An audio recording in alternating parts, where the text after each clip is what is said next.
Veronica of Veronica Wines, and Mr. Vernon Hand from Tandy Wines. Different angle and different background information about where they come from and in terms of their wine production. Without any waste of time, gentlemen, I'd like to hand over to you. In between your presentations, will be time for questions and answers, and we'll try and keep it to the 60 minutes allocated. Over to you, yeah?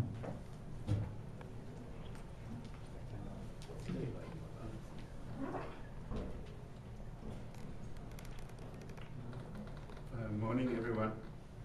I don't know if I actually need this. Can you hear me like this? Is that fine, or does this make a difference? It does, actually. Okay. I think, you know, if you look at the Warsaw workshop, there are many facets of this presentation to basically introduce wines of South Africa.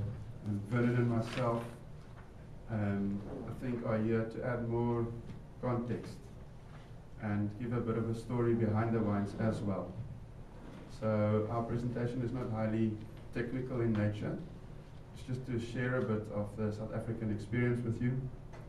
And yeah, we're going to do our best in that regard.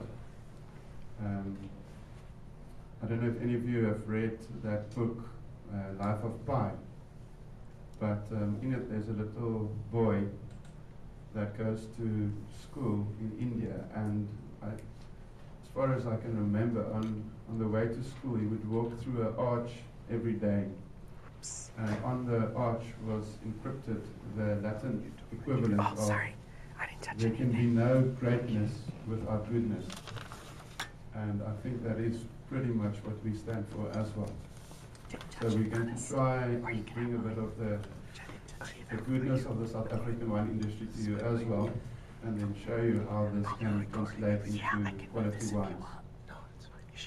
So I think, you know, we're going to talk about nature, and we're going to talk about people, and then we'll show you how we believe that translates into the production of high premium quality wines.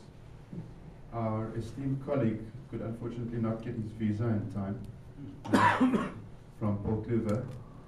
So I've got the honor of presenting his wines as well. You must just bear with me on the specific ones because they're not my wines, and I did not actually prepare a full presentation for them. So I'm going to sort of shoot from the hip on this score. But broadly speaking, in South Africa, if we look at the environmental context, one can look at the areas outside the vineyard, in other words, the wilderness areas on the farm itself, and then one can look at the area inside the vineyard in terms of organic or biodynamic practice, or biological or IPW. Now, I've been fortunate enough to be a judge in the annual Green Wine Awards in South Africa. And I can tell you that the Kluwer estate has been finalists in that award every single year. And what is unique about their farm is they situated in a World Heritage Site called the Kogelberg Biosphere. It's 30,000 hectares of pristine wilderness. It's absolutely beautiful. And I think if you have a farm in such a beautiful place, it comes with a huge responsibility. Farming is intrusive, it's not wilderness, but it also does not have to be agribusiness. It can be agriculture in the sense that one looks not just at the commercial value of things, but also at the importance of, I would say, the inherent value of things, the value of wilderness, the beauty thereof, and nature in general. So we're going to look at their wines in a little bit. If you just have a look at their estate, you can see it's stunning. It's very mountainous. Lots of wild areas, mountains, streams, the vineyards sort of tucked away in these mountains. And a lot of this will express itself in the wines themselves as well. I remember when doing the audit on their application for the Green Wine Awards, I was impressed by the number of amount of work they did to not just protect and conserve nature, but actually to improve on it. Some of those trees that you see there are not indigenous to South Africa. The pines, for example, they're not. Blue gums aren't either. And it costs a lot of money to remove and eradicate those and replant them with indigenous trees. I remember there are huge projects doing that. You can also imagine there must be a number of rivers running through the estate, in such a mountainous area. And I also was amazed that, they took issue with alien fish species in the rivers, tried to clean it up, and really went above and beyond the call of duty in terms of land ownership and stewardship. There's this old maxim that one does not own land, you borrow it from your children. And I think these guys are absolutely, they fit that mold perfectly. If we look at another picture, oops, other one. Wait, okay. Vernon, Other one. Where's the other one? I did, man, but it's not. Let's see. Okay, there we go. Okay. See, this is a challenge because it's a classical dilemma of environment and development. We need to make money, but very often this can be at the cost of nature. And if you look at the location of the farm and you look how close the vineyards are to the wilderness areas, you can just imagine the responsibility that goes with it. If I take a look at another picture, here you can see a lot of things with the farm. If you look at the proteus on the top on the left hand corner, if you look at this beautiful grijsbokkie, it's Afrikaans for a grey buck.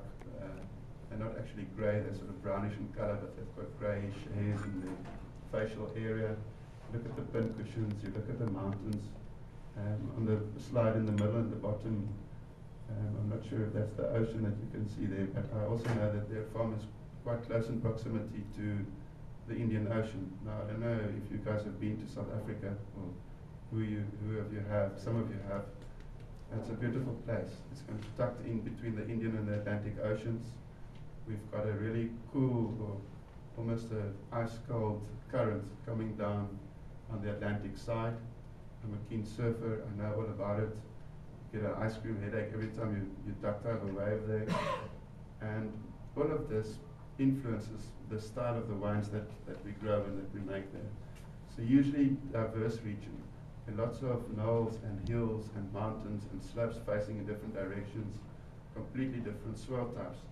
And I think if you look at the wines you will see today, in all the different tastings, you will agree with me that diversity or varieties in our nature.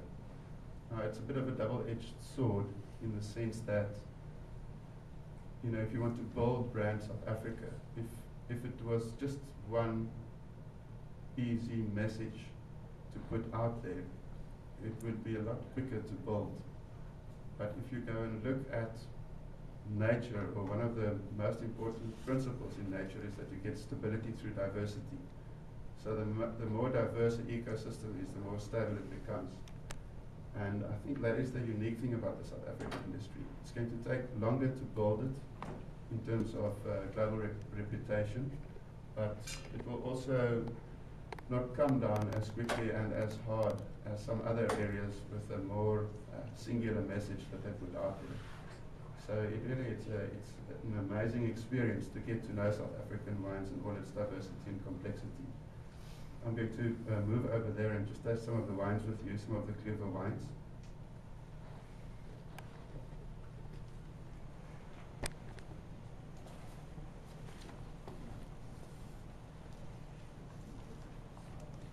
I suggest we start with number 7, the Paul Kluwer Sauvignon Blanc 2010. Thanks, man.